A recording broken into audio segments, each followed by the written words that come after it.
Thanks to everyone for coming back after votes. The chairman asked me if I would reconvene the meeting in respect of everybody's time who's here. I thank the panelists for coming back. I have at least one question I would like to ask.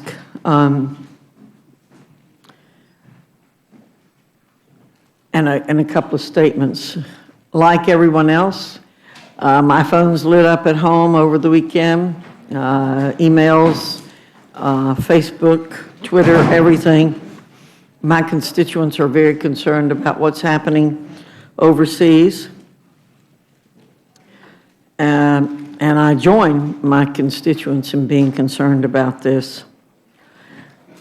Several of you have mentioned the statements by the administration officials which tell us that we have inherent shortcomings in the current screenings process for the refugees, especially from those fleeing the embattled Middle East countries.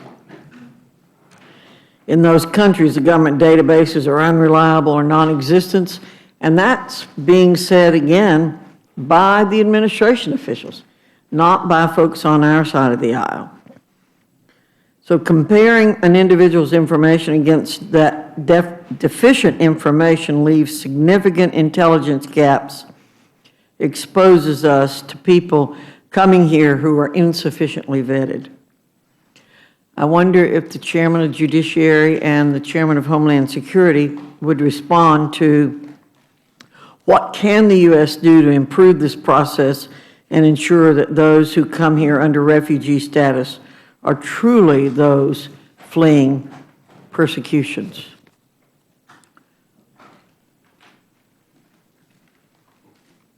Yeah, Madam Chairman, I think that's precisely what this bill is designed to address. And yet there are other terrorist countries, but right now we're addressing the President's policy of bringing 10,000 Syrian refugees in, and ISIS's headquarters is in Raqqa, Syria. Raqqa directed the attacks in Paris. There was one French national who infiltrated the refugee process to get into Paris and kill. I don't want to see that happen in the United States.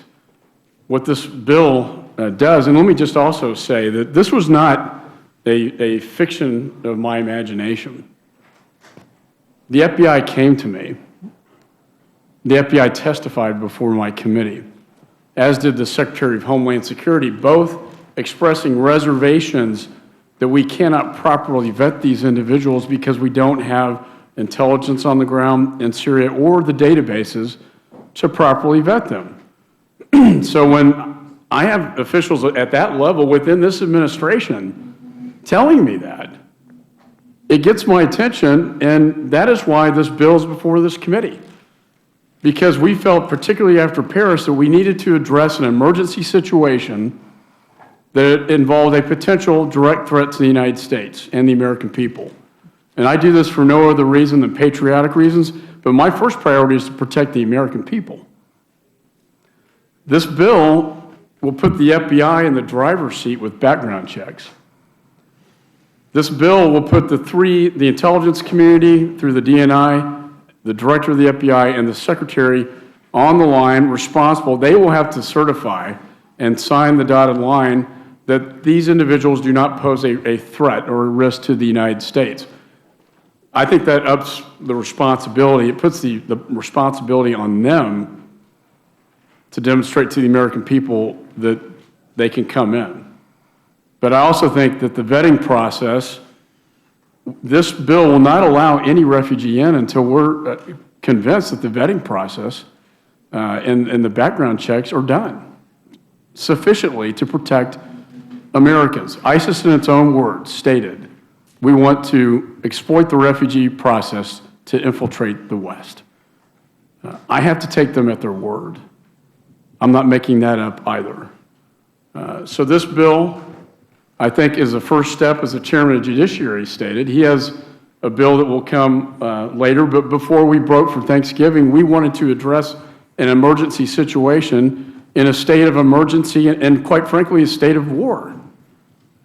The Chairman of Judiciary has a broader refugee bill that will address a lot of the concerns. I think that we have amendments forthcoming, and I applaud his efforts in addressing that. But this is more of a rifle shot to address an immediate situation and an immediate crisis. And I think at the end of the day, through a vetting process that is robust, we can assure the American people that we're not going to bring anybody in who's going to commit an act of terrorism. And not to mention the Inspector General of DHS will review these certifications and report to Congress on a monthly basis.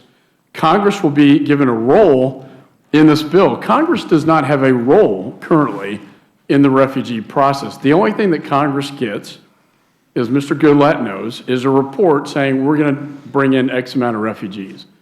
And we have no say in who comes in and how many. We just simply get notified. This changes that structure so that Congress, for the first time, would have a role in what in this dangerous time and high-threat environment, I think is absolutely essential. With that, I yield back. Thank you. Mr. Goodlatte, do you want to add anything to it? No, I agree with what Chairman McCall has said, and we are committed to doing more extensive refugee program reform legislation. We anticipate that bill will be introduced after we return from this next recess, and it'll go through regular order. And Chairman's right, this is an emergency. The ISIS did not follow regular order in attacking people in Paris, so we have to sometimes move in an expeditious fashion here in response. But it should be limited, and we should take a careful look at some of the other great ideas that some of the people have come forward with this week in how to respond to this, but do it through regular order. Thank you both. Mrs. Slaughter. No questions, thank you. I'm sorry, Mr. Thompson, did you want to say something? I apologize. The only thing I'd say, Madam Chair, is that we have not been presented in our committee hearings any information that would lead our committee to believe that someone who was being vetted, that a question mark had been raised by the FBI and the Secretary overruled it and allowed that person to come in. What I'm trying to say is the FBI is involved in this process already, and we have not had any information to come before our committee to say that if there was a question the FBI had about someone coming to this country in the refugee program, that was overruled by the department. I will make one quick reaction to that, and then I recognize Mrs. Slaughter.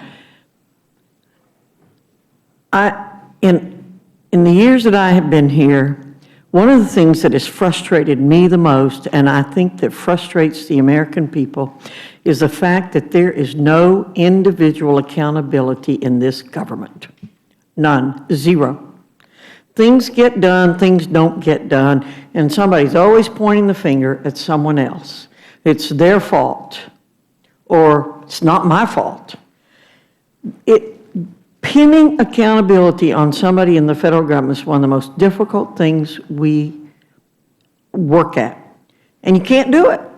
And so I think this is something the American people want. In fact, they'd like to see it in a lot of other places. They get frustrated with me all the time. So why don't you do something about these people who don't do their jobs? Look at the VA situation. We've been working for years trying to get that changed, years, doing nothing. So I think pinning accountability on people is one of the better things we could do around here. Mrs. Slaughter. No questions, thank you. Thank you.